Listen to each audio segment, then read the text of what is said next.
My name is Wasteland Firebird, and I come from an alternate timeline where an apocalyptic event known as the Big Bang happened in 1981. I'm visiting Australia on a 4-year work visa, and I love it here! So the USA has taxes, and the USA has emissions regulations, and the USA has safety regulations. But Australia has none of that stuff. Australia said, give us your tired cars, give us your poor cars, give us your huddled masses of cars, yearning to breathe free.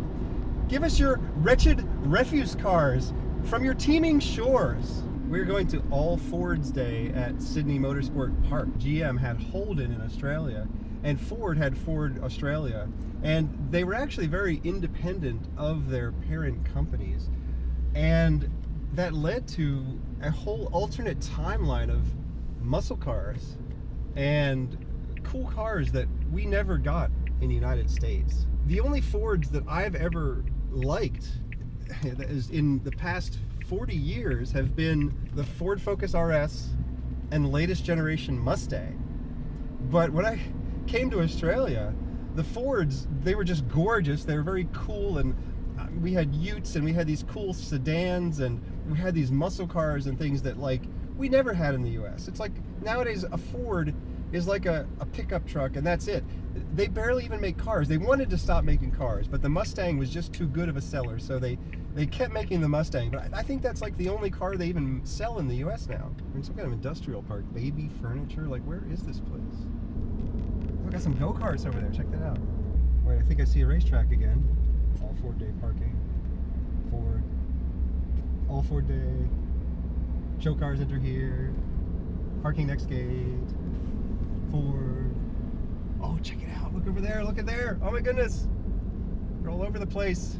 Every Ford out there is like a different Ford than we got in the US. And Chrysler too. Chrysler had its alternate timeline of cars. Even if a car has the same name in the US as it has in Australia, they're still different cars most of the time. Like you'll be like, oh yeah, I know what a Plymouth or Chrysler Valiant is or something like that. And then you look at it and be like, that doesn't look right though. It's because like even when they reuse the name, it's a different car. A lot of Fords in the parking lot. Just pulled in and it's like, oh my goodness, even the parking lot is full of great Fords, like this Ford Falcon Ute thing. Oh my goodness, people were telling me what a Ute is, but there's still this great debate, okay? Like maybe a Ute is like something like this, but maybe a pickup truck is also a Ute. Nobody knows. Everybody's still arguing about it. A Ford Laser station wagon. I think it says Laser there. Like we haven't had any Ford station wagons in, who knows, it's probably been 40 years. We've got some Ford Focus or something here. Like we did not get these. Ford Fiesta XR4. It's a two-door hatchback. America has just had like no two-door hatchbacks for like decades. And this was actually a great looking Ford. Most people don't think of a Ford, especially a Ford economy car, as great looking. But look at this. It's cool and it's sporty and I love it.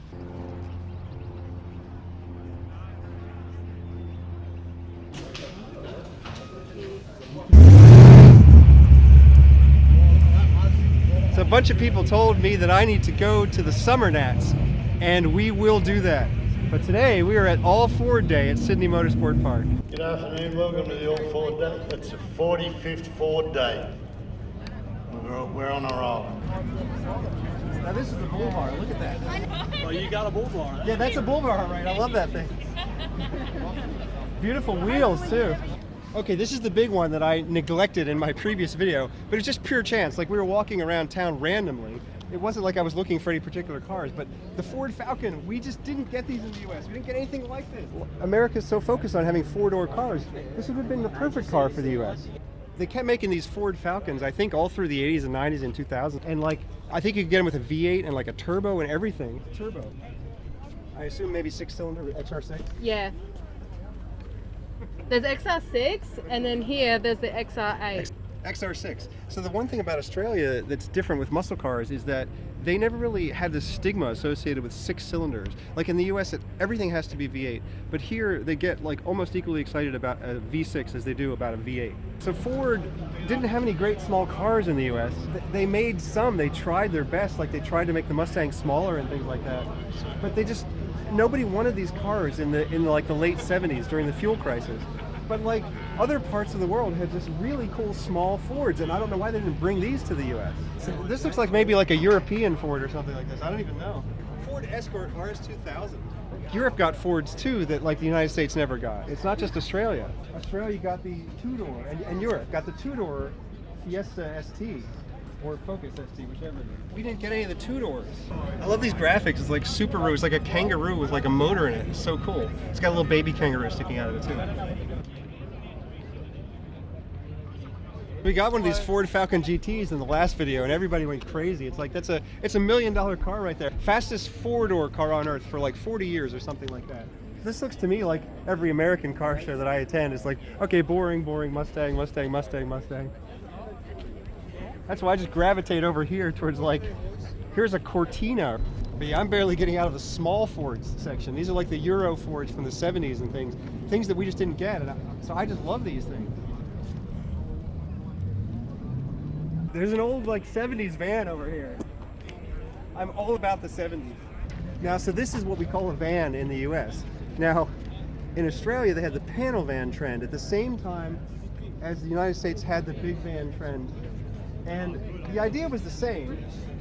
The idea is that like it's your house on wheels, and you can go in the back, and you can maybe do nefarious activities back here.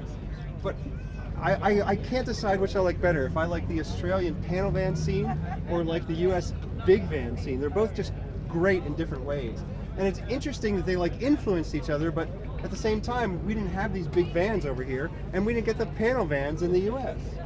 Oh, so this reminds me, we have to find a Ford Sundowner.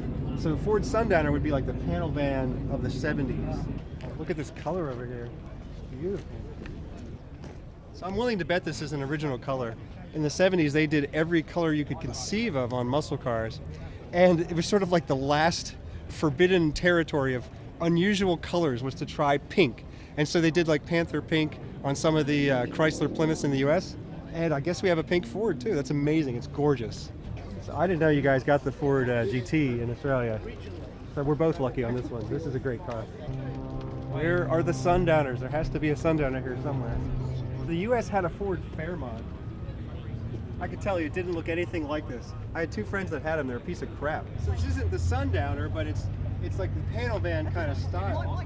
I don't think that's factory, but that's a nice aftermarket color scheme. It goes together really nicely. In Australia, Fords were even cool in the 80s and 90s.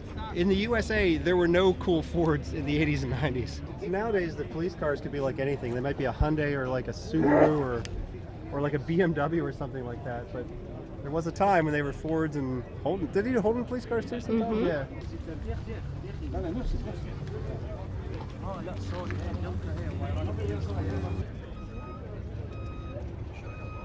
Australia never stopped putting roll bars on utes. For some reason that stopped like in the 70s or 80s in the US, but they look so cool, and I mean, it seems like they're pretty practical. Something interesting about utes is that some of them have a dividing line here, which means you can theoretically put whatever you want on the back of them, and people do. And then other designs are just like a unibody, it goes all the way straight back. And then there's debate over which one of those is a ute. Are they both utes? Is one a cab and chassis or something like that? I don't know. So here's an example of a ute. It doesn't have the dividing line here. So you can't put anything you want on the back. It's not cab chassis design. It's like a unibody ute design. One of my favorite things about cars is factory colors, unusual factory colors. And one of the coolest things about Australia is they have more crazy factory colored cars here. They're not afraid to make a car orange or purple. There has to be one Sundowner in this place, and at least, and we're gonna, if there is, we're gonna find it.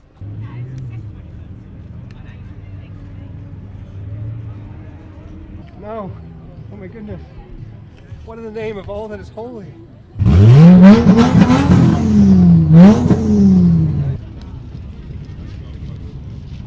Oh my God, look at this, look at the front of this thing, this is gorgeous. It's kind of like a Ford Pinto. I mean, it might even be on the same platform, but like, it's way better looking. It looks like they've combined like the Falcon and the Pinto. I love this thing. F650. This screams America. All it needs is a big flag hanging off of it. Oh my God, has it got 8? 6 fuel tanks, 8 exhaust pipes, and 4 roll bars. This thing's ridiculous. This is America. This is freedom. This is what everyone drives over there. This is freedom. This is, yeah, I got 3 of these back home. Ford Falcon Cobra. I love the Cobra. I love the stripes. I love these things.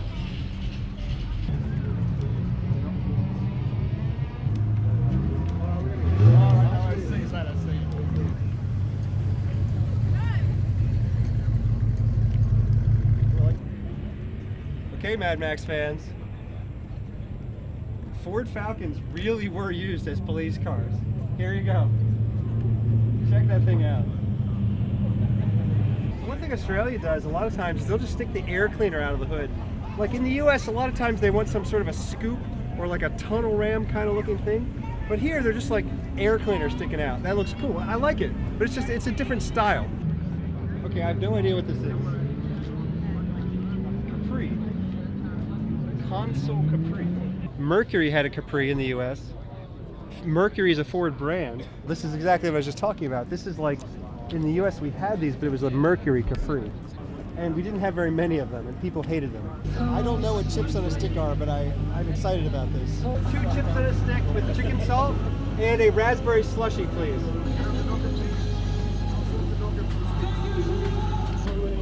Says it look like Matthew McConaughey. Well, that's a compliment.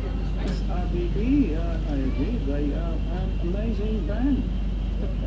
Now, we're still going to play some... It's like a spiral potato. But we're going to start calming down a little bit. Just listen to the background music. Got chicken salt on it? Yep. So it's like a giant French fry. I can't eat both of these. They're bigger than they looked when they were up there in the distance. Matt Scully, you're going to have to eat one of these. I can't eat both of these. Okay, I'll help you. We've pretty much seen the whole show, and I don't think we're going to get a sundowner. I'm very disappointed in you, Australia. Someone needs to show me a sundowner. I want to go for a ride in one. What in the hell is this? It's a Mustang Ute.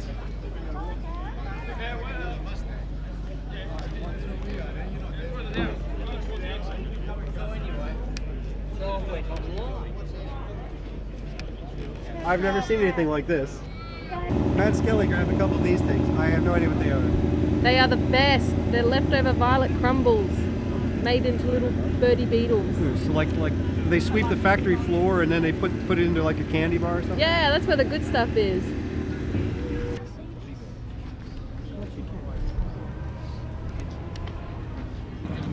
So we still haven't found a sundowner yet. If you have a sundowner, please get in touch. I want to drive it or photograph it or something.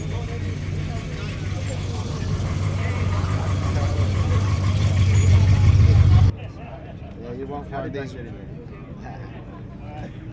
Falcon GT 351, orange and purple.